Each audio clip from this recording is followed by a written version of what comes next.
Hello, everyone. It's June the 28th, Tuesday. Again, I want this to be zero, but I'm happy that since the last time I was with you in our last briefing, we've only had one death. That was a 65-year-old female in Kanawha County. That's the 7,057th death in West Virginia. Please, please offer up your prayers for this incredible family and all their loved ones. And if you know them, please contact them and please let them know they're not alone. We stand right with them, but we're regretting and really sad that we've lost this great person, this great woman. But at the same time, we're celebrating the fact that we're getting, it's surely improvement. We have 1,993 active cases in West Virginia. 564 new positive cases. Our daily positivity rate, we must not have tested much at all, was 12.08. Cumulative rate is at 8.16. Recovered cases, 522,126. We have 220 patients that are hospitalized right now, or people that are hospitalized, 29 in the ICU units and 3 on ventilators. All the counties are green and yellow. But, you can see clearly that we've got a little more yellow than we do green. We'd like to have it all green.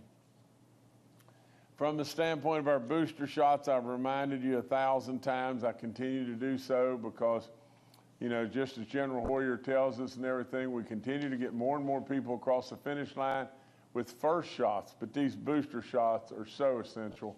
If you're 50 years of age and older and you're out 6 months, you were vaccinated 2 times by Pfizer or 2 times by Moderna, and you're out more than 4 months, right at this point in time, it's like you never took the vaccinations.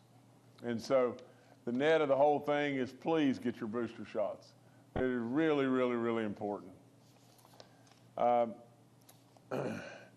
the standpoint of the number of shots that we've administered in West Virginia, this is hard to believe, but you just think of the great work that all of our health community, all the different people that have stepped up have done.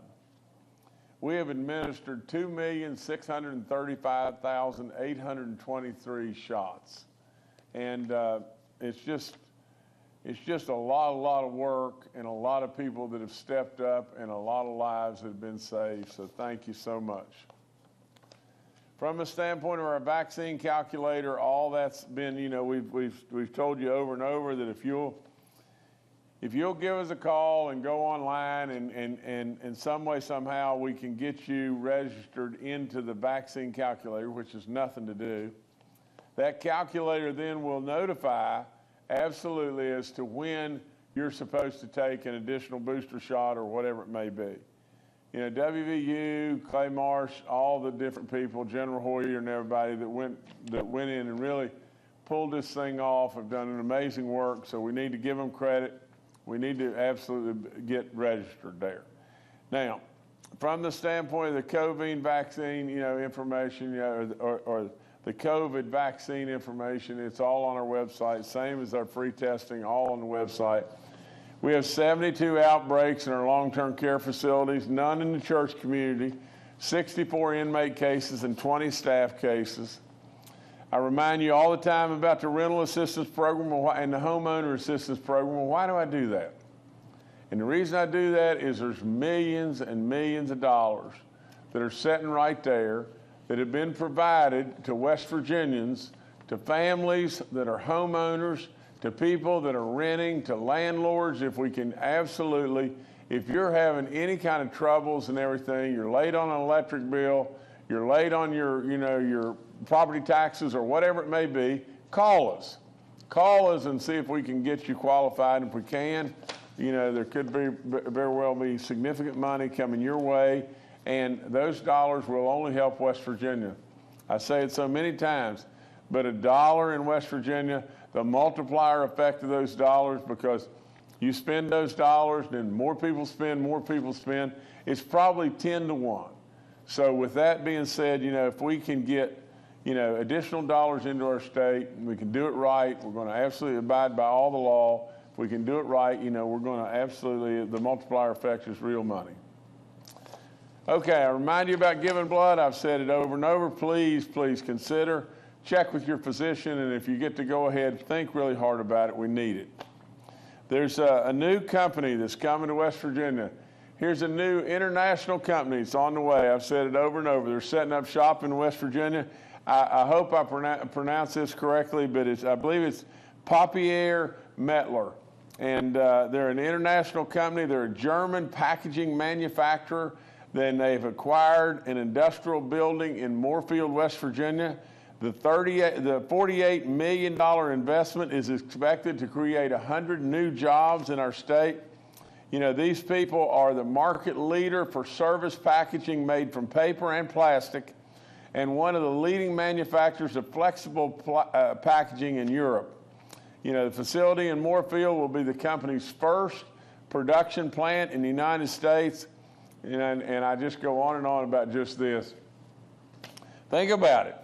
Their first production plant in the United States, and they pick West Virginia.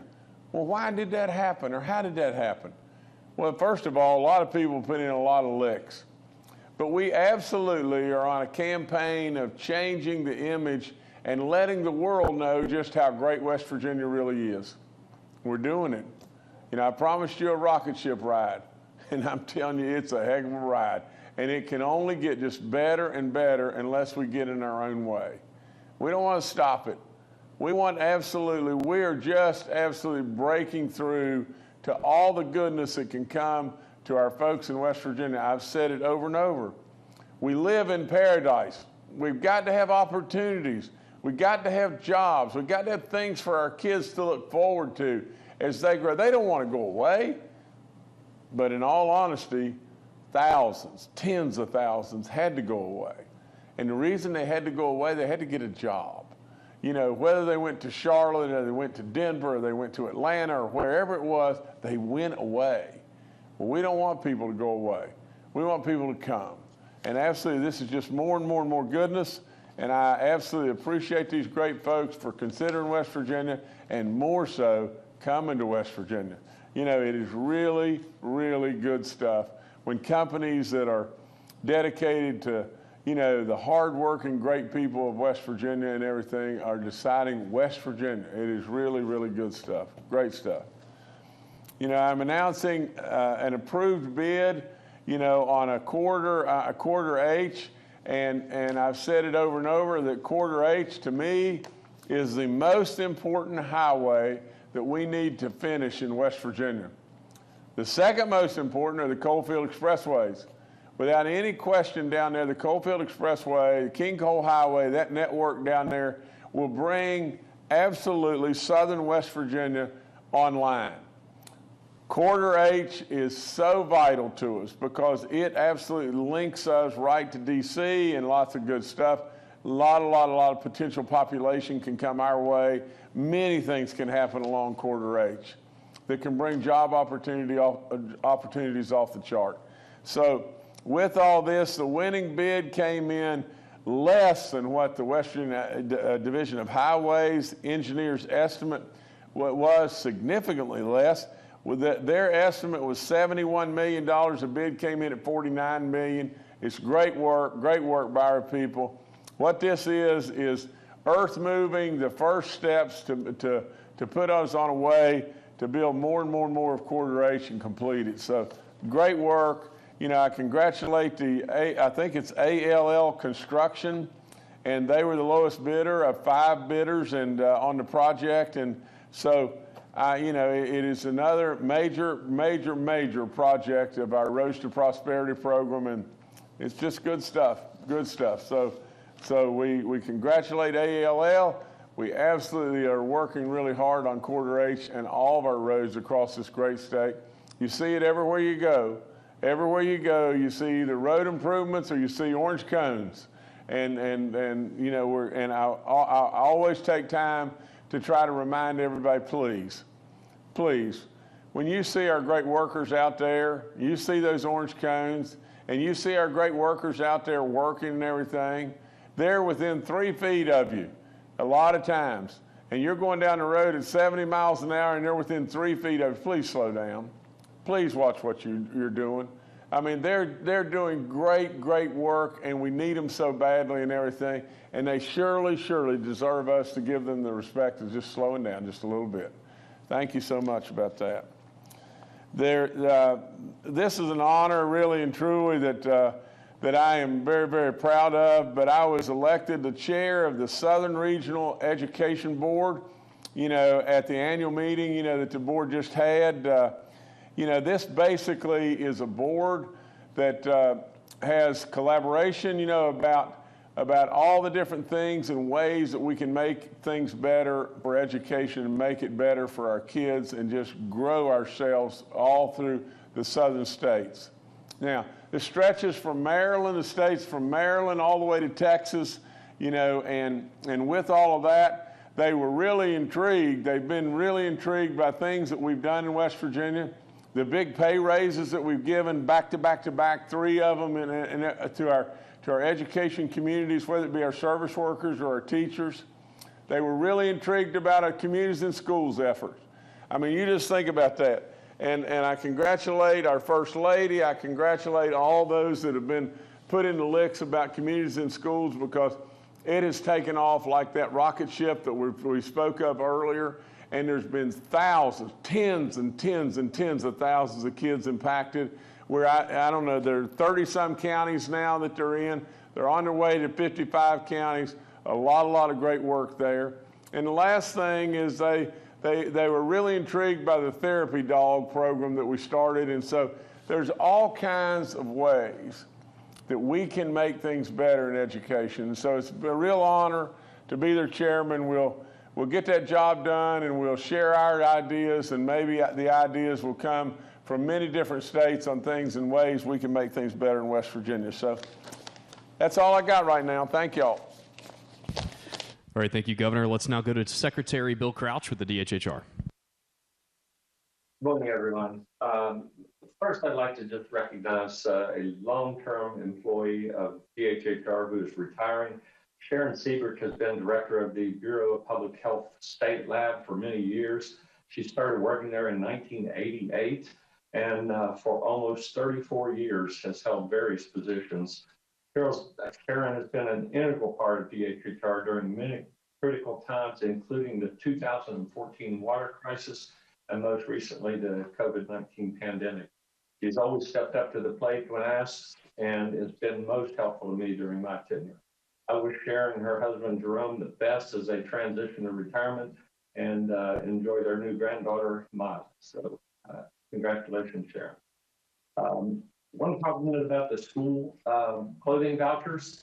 DHHR's Bureau for Family Assistance will begin accepting school clothing allowance applications on July 1st, 2022 for eligible children enrolled in West Virginia schools. Each eligible child will receive a $200 benefit that may be used towards the purchase of appropriate school clothing or piece goods for families who sew clothing for their children. The following groups will automatically receive school clothing allowance benefits for each school-aged child in their home by the end of June. Families with school-aged children who currently receive WVV Works cash assistance, parents or guardians of children in foster care, children aged 4 to 18 who receive SNAP benefits, are enrolled in school and whose household income is under 130% of the federal poverty level, families who received school clothing allowance in 2021 and currently have Medicaid coverage should receive a school clothing allowance application by U.S. mail in late June. I think we have a slide up. Families may apply online at www.wvpath.org. That's www.wvpath.org, or by contacting their local DHHR office, or by calling 1-877-716-1212. That is 1-877-716-1212. Applications must be received by July 31st, 2022. Thank you. Thank you, Secretary. We'll now go to questions from members of the media. The first today from Charles Young with WV News. Hi, this is Charles Young with WV News. Governor, I know you said yesterday that you wanted to wait to hear from the Attorney General before calling a special session to deal with the state's, pre-existing abortion laws. Have you already spoken with the Attorney General? Do you know when the public can expect to hear that framework? Thank you. Charles, our people have been in contact with the Attorney General. There's been a lot of feedback between me and the Attorney General. Yesterday, there's feedback between myself and a bunch of the House members and everything. There's a lot of moving parts here. We absolutely need to work with the Attorney General. We need to work with the legislature. We all need to work together. There is a lot to discuss and look at and everything. And, but before we just jump, let's be prudent and let's be smart, and let's work with all the different people and everything. And I think we'll come out of this with really good stuff from the standpoint of the correct laws and the correct considerations and everything. And so, we're going to come out of this with what's right for West Virginia. All right, thank you, Charles. Next to Bob Aaron with WCHS and Fox 11. Governor, the National Guard has really been critical in doing a lot of the heavy lifting as we dealt with the pandemic. But the Guard is facing a deadline on the 30th of this month for troops to be vaccinated. If you look at the national figures, about 13.6% of the Army Guard is not fully vaccinated as we sit here today. The Air Guard doing somewhat better, about 6% of it not vaccinated. How much damage is this going to do to the West Virginia National Guard when this deadline hits, and what are our losses looking like? I tried to contact Guard officials. They declined to release any numbers citing residency. But looking at our overall vaccination rate, which is around, I guess, 55%, I would think we might likely be one of the states that has higher numbers. What kind of impact will this have on the Guard, and what can we do to keep these folks?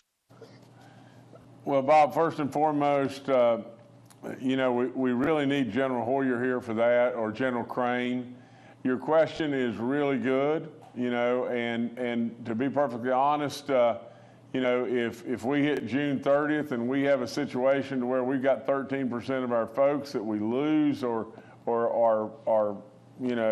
whatever, that they're not able to qualify for whatever it may be at that point in time, that would be devastating. But with all of that, without any question, General Crane and General Hoyer and all the work that's been done, these people are always prepared.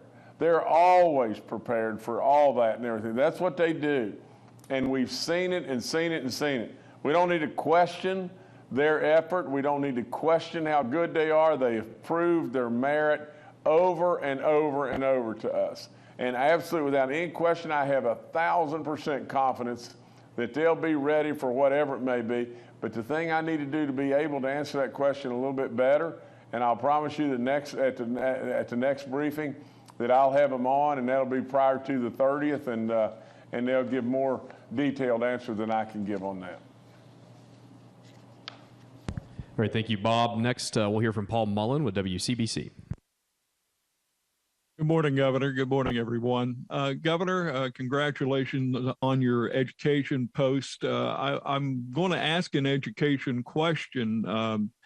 Back in 2020, you declared that remote learning had been a failure, and then last year we had pretty well a normal education year as much as possible. Has comparisons been made between the 2 years to determine the exact amount of learning loss that West Virginia students did incur during the first year of the pandemic? And then going with your new position, do you plan on focusing on that with the governors of other states and how they are addressing it? Thank you. Well, Paul, I would say this, those studies without any question are ongoing. And that's been a really hot topic all across our nation, if not all across the world. Without question in my eyes, I just call it like I see it and everything. That's all I'm capable of doing. I'm not going to hide anything from anybody, but the remote learning on the first go round with COVID and everything, I think was surely not successful. And from that, it had to leave a hole in the bucket. And without any question, whether it be Superintendent Birch or all the different folks, on the education side, they work on this nonstop. Kids can catch up and kids can rebound, and our teachers and all those great people that are trying to look after the kids, they've worked really hard, and they want them to catch up.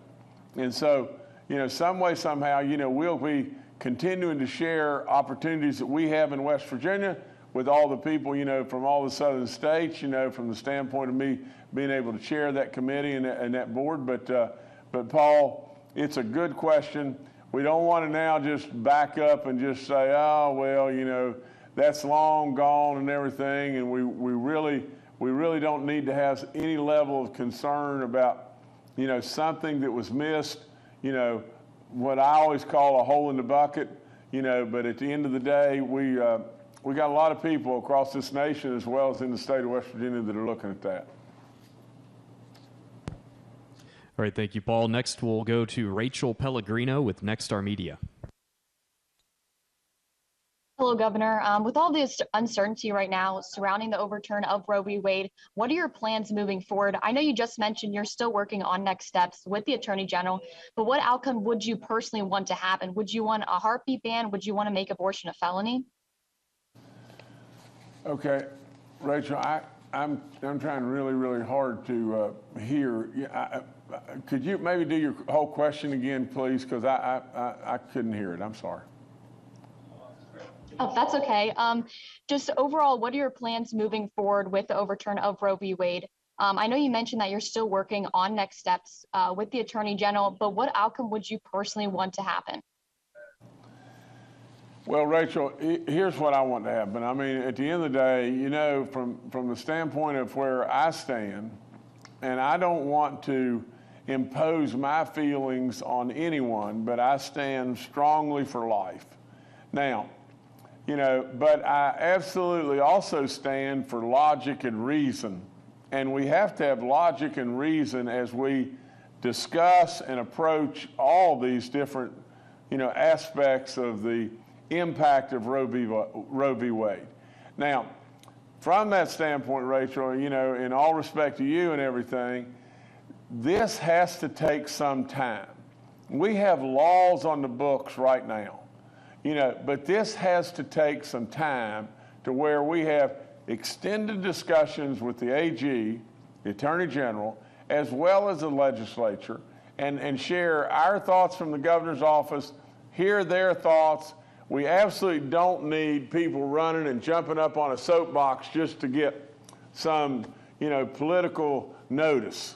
But I think we'll make great progress, and we'll come out of this with the reflection of West Virginians, and we'll come out of it in a way that will surely comply with the law. All right, thanks, Rachel. Governor, I'll turn it back to you. Well, I really don't. I really, didn't have all the experts with me today, so I didn't make any notes.